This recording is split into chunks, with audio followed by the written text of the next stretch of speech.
Dodge City and in the territory on West, there's just one way to handle the killers and the spoilers, and that's with a U.S. Marshal and the smell of Gunsmoke.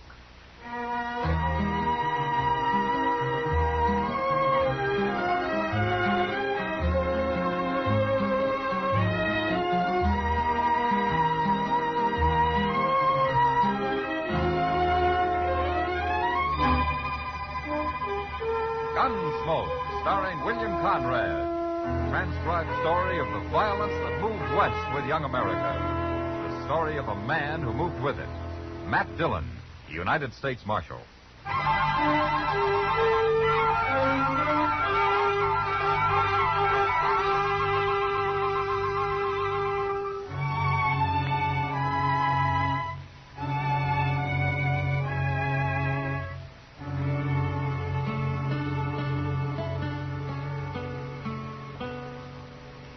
Turned them all loose, Mr. Dillon, like you said. Oh, good, Chester. They was the sorriest-looking cowboys I ever did see. I guess I didn't really hurt any of them, Chester. Well, so being banged on the head with a six-gun ain't the gentlest way to end the evening's pleasure. Yeah, they'll live. Yeah, they've been taking their pleasure too seriously. Yes, sir, but things quieted down a little last night after you locked up them five. There might have been real trouble otherwise. I just don't know what's got into everybody lately, Mr. Dillon. Well, it goes like that, Chester. Things will be peaceful enough for a while till some wild outfit like this drag our herd hits down. Then you gotta come down on them hard and fast before they really get the bit in their teeth. Mm-hmm. You sure did last night. Well, it isn't over yet. You Marshal Dillon? Yeah, I am. My name's Rance. Well, I'm glad to know you, Rance. I boss the drag our herd up here from down around Matagorda. That's in Texas, Marshal. Yeah, I've been there. You have? Well, you better not go back. Oh? We might give you the kind of welcome you're giving us. What's your complaint, Rance? Buffalo and my men. 5 of them come into camp this morning with blood in their hair. They said you'd done it. Yeah, I did. And if I hadn't, they might have been shot. Or shot somebody else. Yeah, good thing for you, you took them on one at a time. I'd have taken them anyway. Look, Rance, this town was on the edge of a riot last night. I stopped it.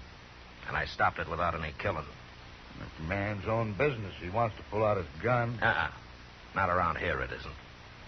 Marshal, I can't ask men to come up the trail the way they do and take to drinking soda water and talking in whispers. What kind of a town is this, anyway? It's a good town. Now, you and your men can drink and gamble all they want in it. But they can't shoot the mirror off the wall at the Ala Fraganza, and they can't grab town women on the street. They can't break the bartender's arm in the Oasis, and they can't offer to shoot anyone that tries to stop them. It isn't that kind of a town. Well, sure, they get a little frisky, but there's no harm in it, I can see. Now, sooner or later, it'd lead to killing. You know, I gotta draw the line somewhere. So do I, Marshal. Oh? What do you mean? I mean I won't drive cattle to Dodge no more. Now I'll spread the word it's a no-good town. And you people can live off sodbusters and buffalo hunters. This place will starve to death. I'm hired to keep the peace, Rance. Any way I can. Keep it, then. We won't bother Dodge no more. Goodbye, Marshal.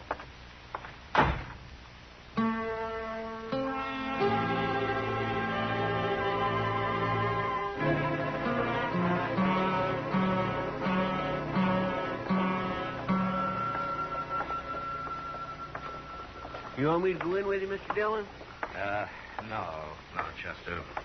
You better wait outside. Okay, sir. What do you think they're up to, anyway? Well, Green told you it was a businessmen's meeting, didn't he? Yes, sir. And I expect they're worried about business. Here we are. I'll be out shortly. Yes, sir.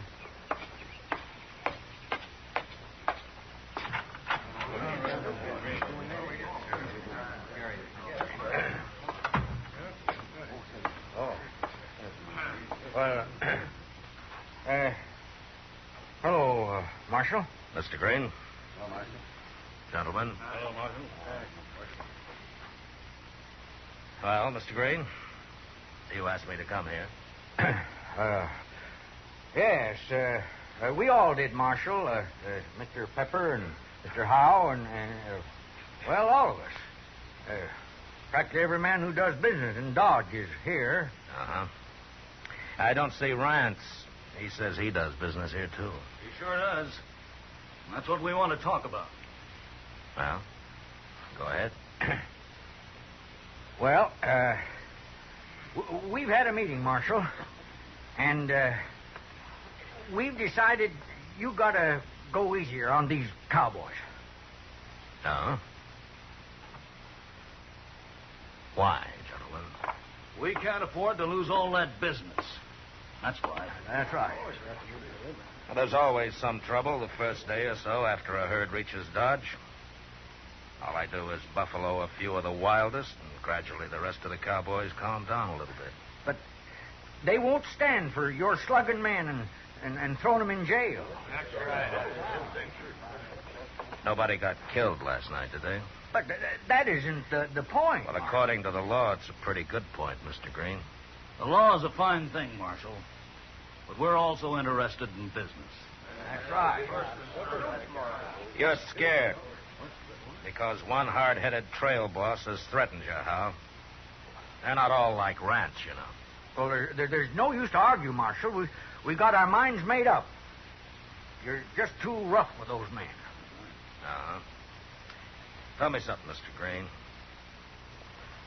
Would you like to run this town?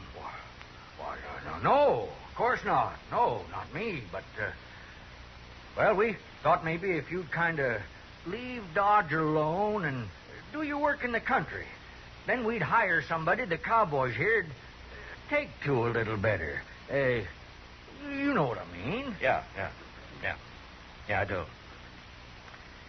It's a good thing for me I'm employed by the government, isn't it? No, Marshal, we're just making a suggestion, sort of. Oh, yeah, sure. You know what, Mr. Green? You men are all acting like fools. You're the one. Yeah, it's true. But there's only one way you're going to learn. Well, gentlemen, I won't make any more arrests in Dodge until you come and ask me to. It's your town, and you can blow it right off the map if you want to. Good day.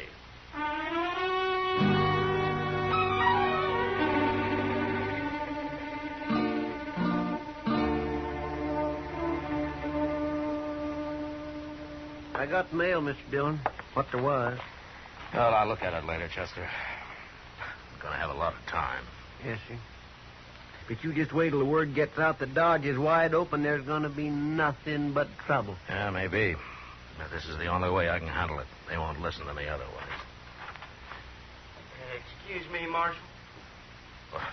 Oh, what for? Well, I don't want to bother you none, but I thought I'd better come and see you. Oh, you're not bothering me. I sure hope not. Oh, what can I do for you? Marshal, you don't know me, but I've heard about you. Yeah, it seems like a lot of people have lately. I know. Marshal, Well, go ahead, mister. There's nothing to be afraid of. I'm the new constable. What? The new constable. They picked me. I had to take it, Marshal. I'm so broken all. You sound like you're apologizing. Well, I guess I am. Well, I didn't want you to be mad at me. I needed the money, and that's why I'm doing it. That's all right. Somebody had to take the job. I just didn't know they were going to call it constable. Well, they want it to sound as peaceful as possible, I guess. Yeah, sure. Well, what's your name, mister? Willard? Willard? Yes, sir. Willard Band. Yeah. Well, where are you from, Willard? Well, sir, I used to be a cowboy, but then I got so fat and all. I just sort of work around wherever I can. I've been awful broke. Yeah, Marshal. you mentioned that. Yes, sir. How come you're not wearing a gun? Well, shucks, Marshal, I don't never wear no gun. I don't even know how to use one very good. Well, then you're a whole lot better off without one. I don't aim to get in any fights, Marshal. If there's any trouble, maybe I can just sort of talk 'em out of it. Yeah, maybe. Well, Willard, I wish you a lot of luck. Well, thanks. I got to be going now, Marshal. I'm on pay already. So long. So long, Marshal. So long, mister. So long. Oh, my goodness, Mr. Dillon. Yeah, I agree, Chester. They will ruin that poor fellow if he tries to stop him. Now, he won't even raise his voice against him. But they sure might ruin Dodge.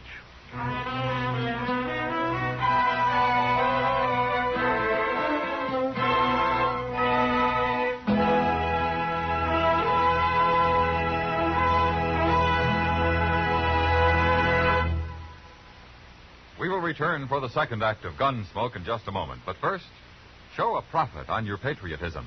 Buy United States savings bonds. Buy them regularly at your bank or where you work through the payroll savings plan. If you're looking for an investment, what better investment can you make than one that makes your country secure? U.S. savings bonds help Uncle Sam foot the bill for defense, cut into inflationary trends, make purchasers equal partners with the government in running the country. Buy United States savings bonds, paying 3% interest when held to maturity, and show a profit on your patriotism. Now the second act of Gunsmoke.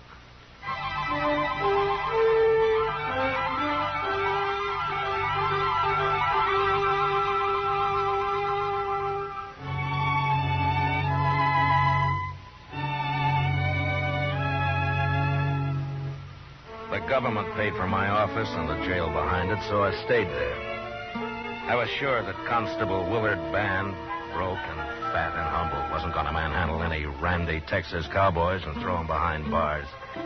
And the first 24 hours passed peacefully enough. The Drag R outfit was busy moving their herd across the Arkansas and didn't get into town. But the next day, a new herd arrived. And that night, it seemed like all the Texas had come to Dodge. By midnight, no man, unless he was armed and ready to fight, should have been on the street. It was Doc who told us what it was like when he came into the office where Chester and I were sitting it out playing a little two-handed 21.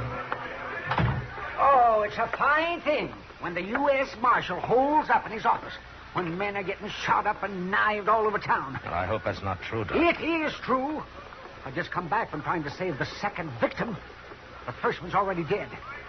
Cowboys or citizens? Cowboys. They'd have been citizens, I suppose. Those dunderheads would have been in here on their knees begging you for help. I don't want them on their knees. Oh, I know, Matt, but it's getting worse. Why, that last fellow, they wouldn't even let me bring him back to my office. They said he might as well die right there on the floor of the Texas Trail. They did? They sure did. And they ran me right out of there.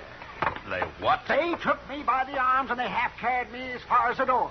Oh, yes, but I called them everything I could think of while they were doing it. You think that man's dead yet, Doc? He will be soon, if I don't get into where I can work on him. All right, we're going over there and get him. Come on, Chester. Yes, sir. I told him I wouldn't make any arrests, and I won't. But nobody's going to stand between Doc and a wounded man.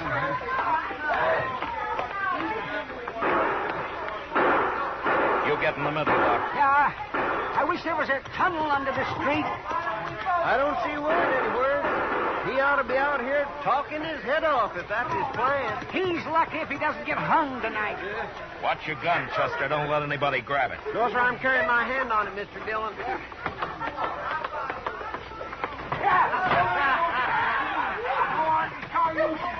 He's right over there, Matt. He's lying in front of the bar. All right. All right, get out of here. Come on, make room here. Oh, will you? All right, go ahead, Doc. See if he's still alive. All right. Let me look at him here.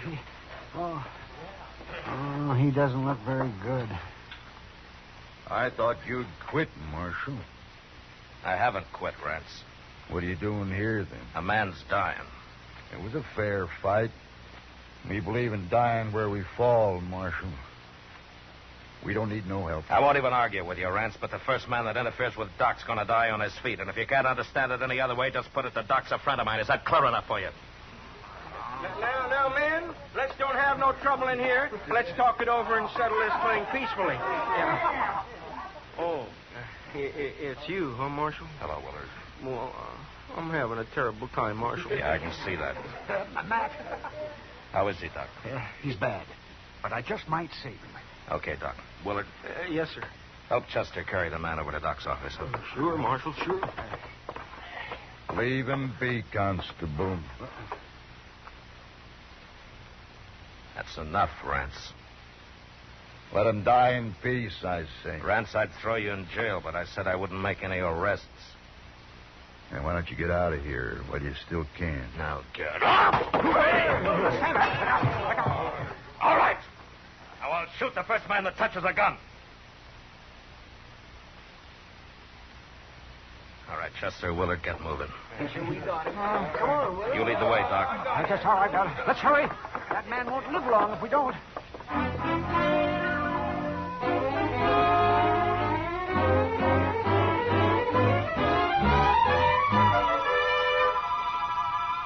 It's 2 o'clock in the morning, and the crowd's thicker than ever, Mr. Dillon. Come over here and take a look. Yeah. Another hour and they'll really be out of hand. Yeah. Hey, look yonder, Mr. Dillon. There's Miss Kitty coming across the street. What? Wait here, Chester.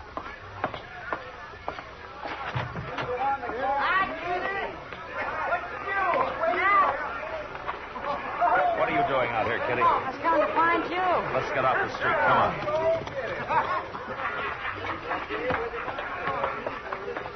Oh, phew. Getting worse. Hello, Chester. Hello, Miss Kitty. You shouldn't have gone out in the street, Kitty. Oh, it's no worse than the Texas Trail. And you ought to go home. I am. I'm all through till somebody puts a lid on this town. That Rance is over there right now, Matt, getting drunk and calling for blood. There's been enough blood around here already. How is he, the one you got out of there? Well, Doc was down a while ago. Said he took the bullet out, and he thinks he has a chance now. Oh, good. You say Rance is working up trouble? Yeah, he's trying. Guess he didn't take to your bashing him on the head. Well, it quieted things down for a little while, anyway. They sure got that poor constable treed. Willard, what's his name? He's a nice fella. I hope they don't hurt him none. When I left, they had him dancing on the bar. He looked about to cry. Well, that's harder on the bar than 'tis on Willard. He's about the one fattest peace officer I ever did see. Going to be fatter than ever after tonight. Every time he opens his mouth to talk, somebody pours a glass of beer down him. My. It's sort of pitiful, Matt. Yeah, it's worse than that, Kitty. I know. That's why I got out of there. You can kind of feel when a crowd like that starts to get real mean. Gracious, listen to him out there. I'm not even staying in town tonight. I'm going out to Ma Snyder's. That's a good idea, Kitty. Chester, you go along with her, huh? All right, sir. I better stick around. What's Mr. Green and Mr. Pepper and... Look at Willie. Fella beat me up. He beat me up bad. He certainly did. And Marshal, we come here to ask you... Wait a minute, Mr. Green. Chester, take Willard up to Doc's, huh? Yes, sir, I sure will. Come on, Willie. Thank you. Then come back here for Kitty. Yes, sir. All right, Mr. Green. You wanted to ask me something. You got to stop, Marshal. Another man's been killed. Mr. Howe's brother. He caught a stray bullet out back of the Longhorn. I'm sorry to hear that. I wondered why Mr. Howe wasn't here. He told me to tell you that he'll trust your judgment from now on. We shouldn't have interfered, Marshal. But we're all behind you now, ain't we, gentlemen? You'll do something, won't you, Marshal? All right. It's pretty late, but I'll try. Thank you, Marshal. And I'll start with Rance. He's the worst of the lot. I'll go get him and throw him in jail. But before I go, I want every saloon keeper in Dodge to put out his lights and close up. Now, you gentlemen will have to pass the word for that. I don't want to be seen till I go for Rance. Oh, we'll do it, Marshal. We'll do it right now. All right, then get going before it's too late.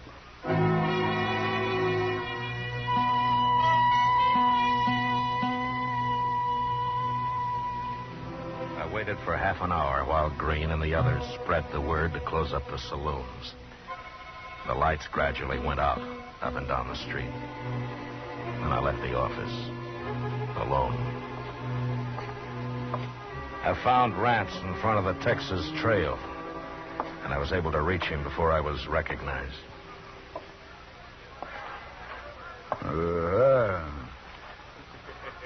Marshal's back.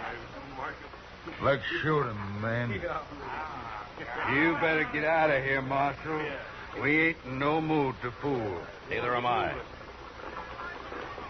The street's closed, Rance. Now go on back to your camp. We ain't going nowhere. It'll open up again tomorrow night. And you're welcome to come back then. There won't be no town by tomorrow. Yeah. Let's set it afire, man. Rance, shut up. I won't shut up. You're going to jail. I'm what? Leave him be, Marshal. You want to fight, mister? Rance here's too drunk. He wouldn't have a chance, but you might. He's right, Pete. I'd never make it. You draw on him. Go on, shoot him. Well, I'm waiting, cowboy. I ain't no gunfighter. Go on, you coward. No. Why should I die? This ain't my business anyway. Somebody do it then. I'll fight any man here. And I'll fight him fair. Not me. No, I don't mean me.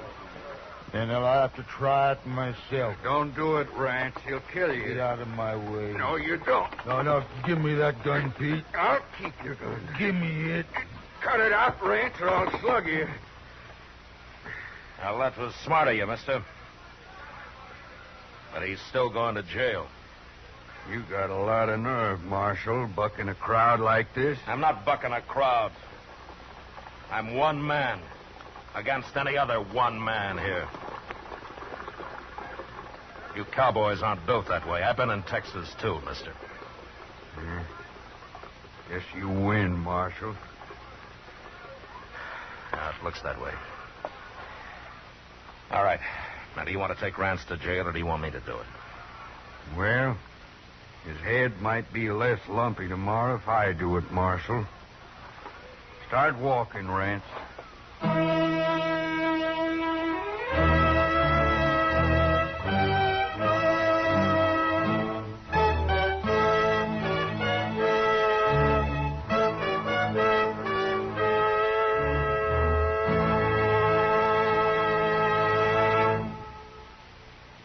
Gunsmoke, transcribed under the direction of Norman Macdonnell, stars William Conrad as Matt Dillon, U.S. Marshal. Tonight's story was specially written for Gunsmoke by John Meston, with music composed and conducted by Rex Corey. Featured in the cast were Jack Kruschen, John Dehner, Joseph Kearns, Fred Mackay, and Vic Perrin. Parley Baer is Chester, Howard McNear is Doc, and Georgia Ellis is Kitty. Gunsmoke has been selected by the Armed Forces Radio Service to be heard by our troops overseas. Join us again next week as Matt Dillon, U.S. Marshal, fights to bring law and order out of the wild violence of the West in Gunsmoke.